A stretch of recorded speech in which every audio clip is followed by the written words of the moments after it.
Don TV நேயர்கள் அனைவருக்கும் இனிய காலை வணக்கம். மீண்டும் ஒரு கதைவழி அறமொழி நிகழ்வின் ஊடாக உங்களை சந்திப்பதில் மகிழ்ச்சி அடைகின்றேன். இன்று லக்ஷ்மியினுடைய அன்பு என்ற தலைப்பிலே ஒரு சிறு கதை உங்களுடைய சிந்தனைக்காக தரலாம் என நினைக்கின்றேன். லக்ஷ்மி ஒரு பெரிய குடும்பத்திலே, வசதியான குடும்பத்திலே பிறந்தவள். வசதியாக வாழ்க்கைப்பட்டவள். தனது கணவன் மகனோடு மிகவும் அன்பாக வாழ்ந்து கொண்டிருக்கும் போது திடீரென ஒரு நாள் தந்த கணவன் காலமாகி விடுகின்றார். ஆகவே அவள் மனவேதனையில் இருந்தாலும் கூட தனது மகனை ஆளாக்க வேண்டும் என்ற முயற்சியிலே ஈடுபட்டு அவனை நல்ல நிலையில் ஒரு என்ஜினியராக மாற்றி விடுகின்றார். ஆகவே தனது மகனுக்கு உரிய காலம் வந்ததும் ஒரு மணமகளை தேடுகின்றான். ஒரு கஷ்டப்பட்ட குடும்பத்திலே பிறந்த ஒருவரைத்தான் மணமகளாக கொண்டு வர வேண்டும் என்றது அவருக்கு விருப்பம். ஏனென்றால் அந்த தன்னுடைய மகனை இறுதி வரையும் வடிவாக வைத்து காப்பாற்றுவாள் என்று சொல்லி ஒரு எண்ணம் அவருடைய மனதிலே இருந்தது. ஆகவே இவர் ஒரு பெண்ணை தெரிவு செய்கின்றார். இவர்கள் திருமணமாகி ஒரு 4-5 வருடம் மட்டும் மிகவும் சந்தோஷமாக நல்ல மாமியாரை நல்ல வடிவாக பார்க்கின்றார்.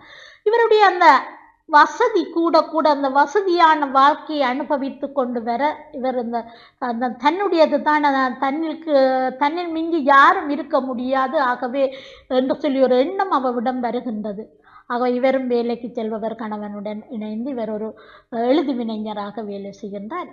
ஆகவே கணவனிடம் சொல்லி நாங்கள் 2 பேரும் வேலைக்கு போகிறதால மாமி வீட்டில் தனியே இருக்கிறார், அவ கொண்டே நாங்கள் முதியோர் இல்லத்தில் விட வேண்டும் என்று சொல்கின்றார். அவர் வேலையால் வந்தாலும் கூட மாமியாருடன் கதைத்து கொள்வது கிடையாது. தன்னுடைய மாமியார் சமைத்து வைக்கும் உணவை சாப்பிட்டு விட்டு அவர் சொகுசான ஒரு வாழ்க்கையை வாழ்ந்து வந்தவர்.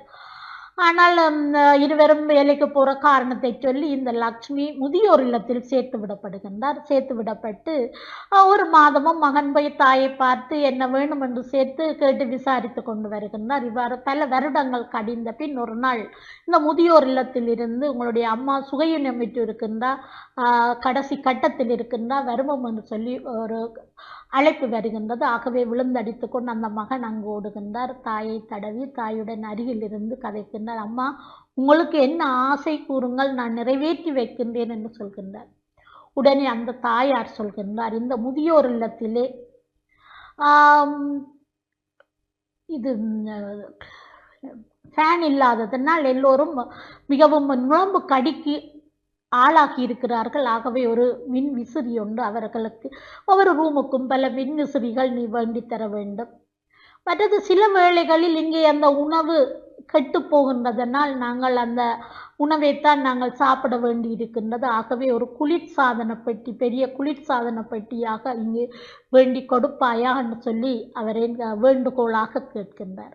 அப்போ அந்த மகன் கேட்கின்றார், அம்மா, நான் ஒவ்வொரு மாதமும் உங்களிடம் வருவேன், நீங்கள் ஒரு நாளுமே சொல்வதில்லையே இங்கே நுழம்பு கடிக்குள் நீங்கள் இருக்கிறீர்கள் என்று. நான் முதலே உங்களுக்கு இந்த மின் விசிறியை வேண்டி தந்திருப்பேனே என்று சொல்கிறார்.